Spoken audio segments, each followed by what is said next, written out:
If I were to be frank with you all for a second, I'm struggling to find a final version for Nationals, and it's not quite down to a singular thing. A multitude of things, if you will. YCS Columbus coming and going and showing us that Branded and Killatune are still some of the best decks in the room, and the fact that we have a choice between Breakers and Hand Traps, and as a whole, I've been trying my best to figure out what version of the deck I feel like is the best, and this doesn't even take into consideration with Battles of Legend being probably out by the time this video comes out. Despite how it comes across sometimes in videos and online, if you happen to talk to me on certain days, I'm not one to struggle or get annoyed with TCGs a lot if it's something I can control, as normally I just take it on the chin and go next. However, the last couple of weeks have really tested my fucking patience. Something seems to be going on with the deck at the moment, and I've been trying to finalise a version of the MIT deck that I really like, whether it be the FTK, the Machina Monsters, or a semi-blind second version with inspiration from YCS Columbus that's just been and gone. However, none of them really solve the problems that the deck has when it comes to being really bad into every Mulchi, Droll and Lockbird fucking killing this deck, 6 ways from Sunday, Super Poly, and the entirety of Killatune, it seems. It's honestly left me a little disheartened, considering the fact that I've seen the deck top a couple of times. The FTK from YCS, not YCS Richmond, a Richmond WCQ, plays more into the Trains and the Infinitrax, as well as the FTK from Greek Nationals that actually finished 11th place after Swiss. It had the Machina cards in it as well, and well, essentially turns the regular MIT deck into the FTK. It's been hours trying to figure out what the problem with the deck was, and I still really can't figure out what the fuck is going wrong or what went wrong. So I went back to the drawing board and figured out what I wanted to try and do with the deck. And it seems to be that going forward, Crystron is possibly the way to go. Which, I don't mind that because I like the Crystron cards and they don't interfere with what the deck was already doing. But it then goes back to what I said in episode 4, that it doesn't quite feel like Earth Machine and doesn't quite feel like how it's supposed to be played. But if I keep trying to consider this in a more purist manner, I'm not going to get anywhere. I'm not going to do well in the event, and it's going to be a really tough time and I'm not going to enjoy myself. And I'm playing a rogue deck. Well, people have also proven that this deck can be a genuine force to be reckoned with if we trim down the bricks and see what this version of the deck has to offer over anything else. And after some testing and some locals with it, or a-locals with it should I say, I have hopefully figured out what makes it better. Despite the Crystron version being mildly removed from what the Machina cards and what the Infinitrax have, that instead of Xyz and Link summoning, they Synchro and Xyz summon, but they also Link summon as well, but that's more of a byproduct of them being a machines in a machine slap deck. The main thing that the Crystons have over the Machinas and the Infinitrax is that they have a very good way of obscuring where your opponent should and should not hand trap you effectively, as your normal summons are immediately to be linked away and they don't provide much value outside of maybe summoning some Earth Machine from hand that you already have,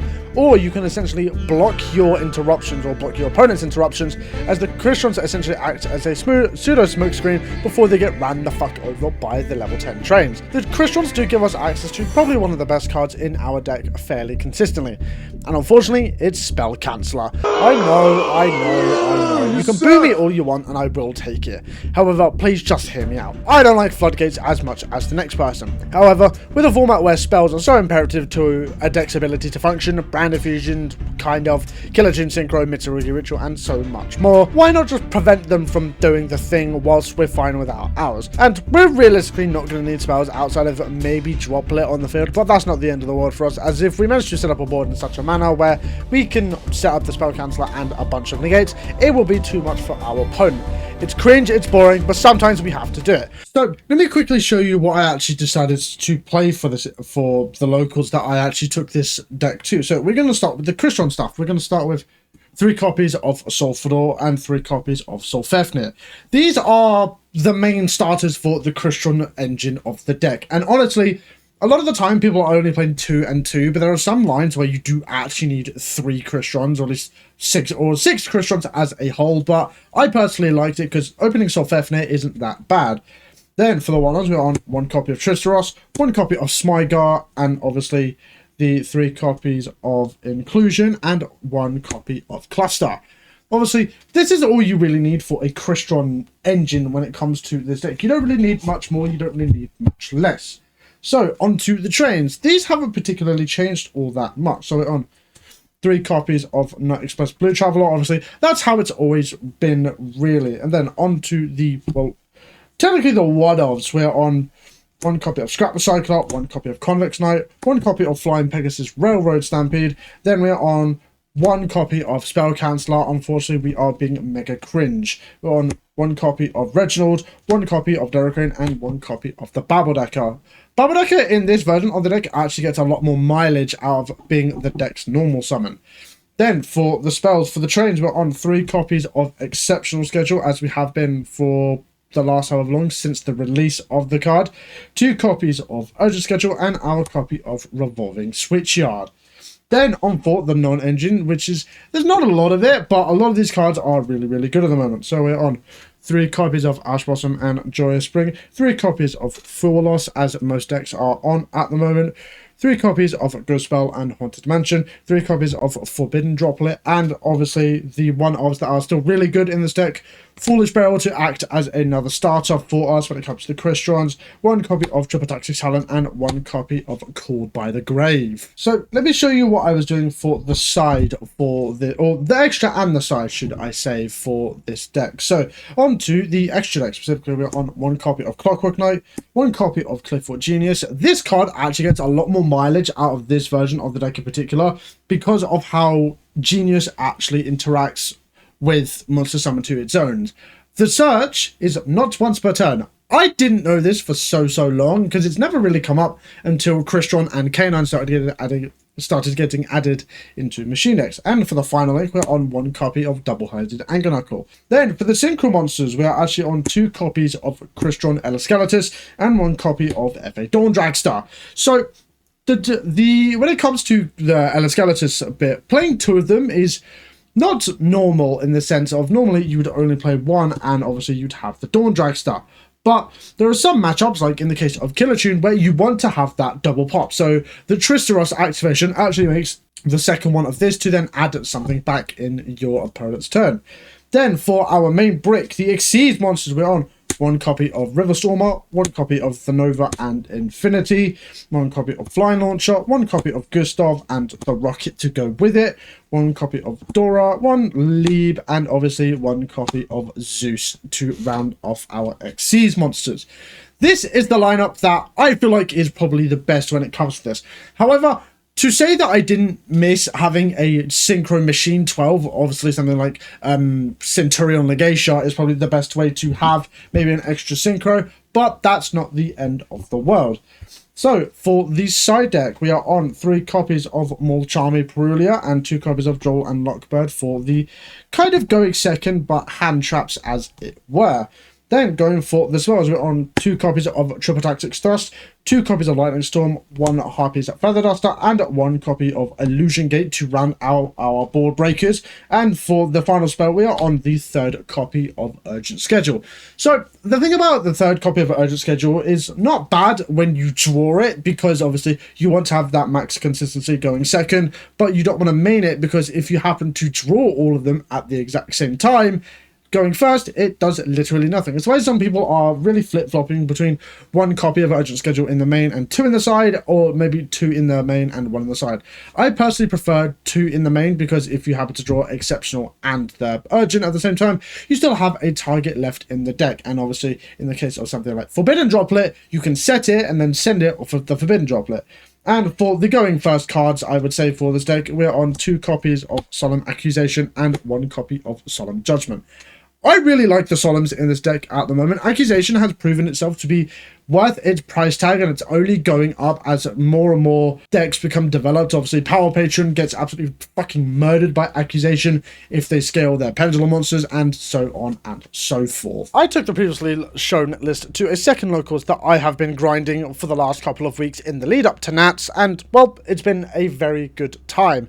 I sadly can't record here because I've not been around their community for that long, and I don't really want to shove a camera in people's faces, all things considered. However, I could definitely recount it for you lot to make it easier to see why I liked this list despite how foreign the Crystron version felt to me. Round 1 was against Sky Striker Mitsurugi, which is a deck I always thought was very interesting with the release of the Legendary Modern decks. Game 1, I managed to kind of do the combo, but I annoyingly summoned the Tristeros to the center zone, which I always need to keep free for Clifford Genius and its effect. But this was the first game I'd done with the deck in paper, so we lost game 1, but I wasn't going to hold it over my head too much. Game 2 was the nuts. I opened the full combo with Spell Canceller already in hand, and considering Striker Mitsu is mostly board breakers and their entire deck is a brick of fucking spells, it made Spell Canceller all the more juicy. So I ended on Infinity, Spell Canceller, Regulus and Superdora, and it was essentially an FTK against Striker, so we went 1-1 into Game 3. Game 3 had the biggest blowout for me, with Killer Tune being everywhere and almost being blown out by Super Poly every single time.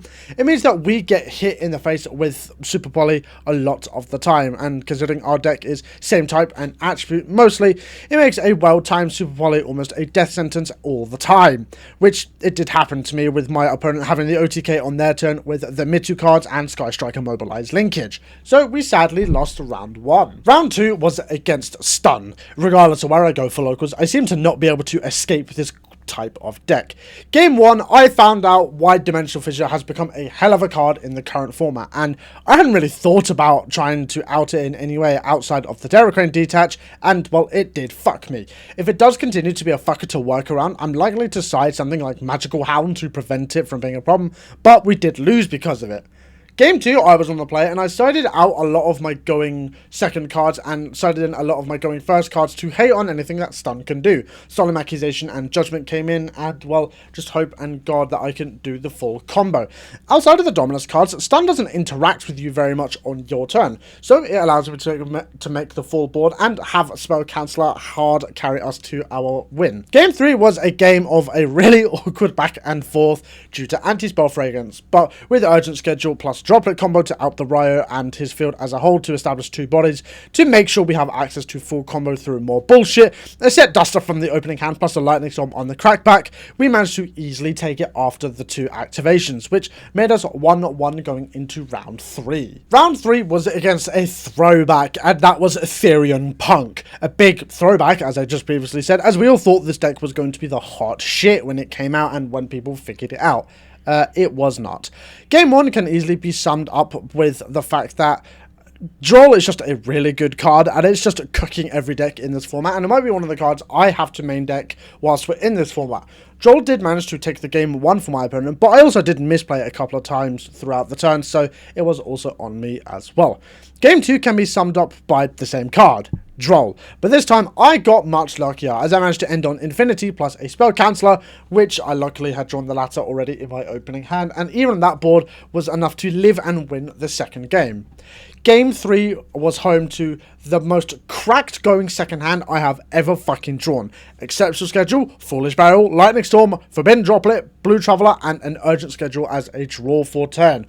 My opponent got Lightning Chain Droplet for his entire life fucking savings, and interest on top of it. I jewed the fuck out of this man, and we did manage to win, which means we were going X1 into the 4th and final round. Round 4 was against the big bad of the format, and that is Killer Tune. Despite this being the big bag of the format and the deck to beat, I've not played against it much, nor do I know much about it, so this was going to be a learning curve over anything else. And both games ended the same way. Double hand trap on both engines, plus a really solid 1-card stanza that touched me up 6 ways from fucking Sunday. My limited knowledge on this deck did really not help me at all, and we lost pretty swimmingly. Luckily enough, my opponent was cool enough to go through some of the things that might just be good against the deck, and allow me to get a little bit more testing in for the upcoming format, especially with Killer Tune being the only one of the decks I've not played against. A card I always thought was good against Killer Tune, but never really got the chance to test it because I don't have enough copies, or didn't have enough copies, should I say, is Kontatsu. Once Killer Tune gets locked into tuners, you can summon it to their side of the field, and they're essentially hard locks until your turn. But that's not the worst, considering it stunts their board and stunts their ability to set up cards like Killer Tune back-to-back and Killer Tune RS. They can still make them on your turn, but it stunts them because they have to use it as material and figure out a way to essentially out their own card in multiple ways. I was also told that any way to keep monsters off of the Killer Tune player's field is a very good way to go when it comes to stunting their board. Cards like Ghost Ogre and Snow Rabbit, Crystron Cluster in the case of the Crystron deck, and a couple of other things like Rogeki, Lightning Storm, and evenly if you're going second and you've already baited their negates. Honestly, I could very much say that there's a lot of whiplash, saying you're going from one build that you're really certain on to suddenly playing a different build that is almost nothing like the previous versions you've played. And honestly, it really does throw me off, because realistically, it might have been better for me to stick with the MIT version of the deck, or even the board breaker version with just the Infinitracks, as most of the cards and most of the combos overlap in some way, shape, or form. Whereas with the Crystron cards, the only thing that they really share are the trains, because it is a Crystron trains deck, and most of the combos don't work the same, but the bridges still operate the same. You still go through River Stormer and you still go through Flying Launcher. It's just how you get there with the Crystron version, and well, that's the bit that differs the most, as much as the Infinitracks do that very, very well, the Crucials do it better, because you get the 2 level 5s as well as access to a pop and a spell and trap negate if you make FA Dawn Dragstar off of Tristeros, or a double pop if you make the second Ella Skeletus. That doesn't mean that this is the be-all and end-all. The Crystron build is very, very good, but I don't know if I like it as much as I feel like I do. And if I were to be honest with you, and to be honest with myself, I don't currently quite know what I want to take for Nats when it comes to the version. And that's not a good sign, considering Nats is a week away as of this video coming out likely, and I love the deck as a whole, but I do need to make something concrete. There are a couple of things that I do know for certain. Number one, as much as the Machina cards are amazing and I love them very much, adding 3 consistent bricks being Fortress, kind of, Unclasp Air, and Ruin Force, it bricks you the fuck up sometimes, and not in the good way, and losing access to cards like Purge is something that I don't really think is worth it. Number 2, I don't want it to be the main focus of the deck, but the FTK is there for a reason. It is the best way to close out a game 1, and, well, if I have the nuts, I'm likely to go for it, as much as it is very, very boring. And number 3, this is a tier 3 event. This is an event that requires me to use everything at my disposal, fun or not. Floodgates like Rivalry and Spell Canceller are on the table, and I have to go in with the mindset that despite me playing a rogue deck, I am there to win to the best of my ability, but I'm also there to have fun at the same time. And that's all the yapping from me, ladies and gentlemen. The next episode is the big one. This is where all of our research, testing, and yapping comes to fruition. It's likely going to be a while until it comes out due to life and the event as a whole. It's over a couple of days as a whole, and obviously work for me gets really busy around this time, and obviously the summer is coming up. So stay tuned and get ready for it. Have a good one, stay safe, and happy playing. I shall see you guys in the next one.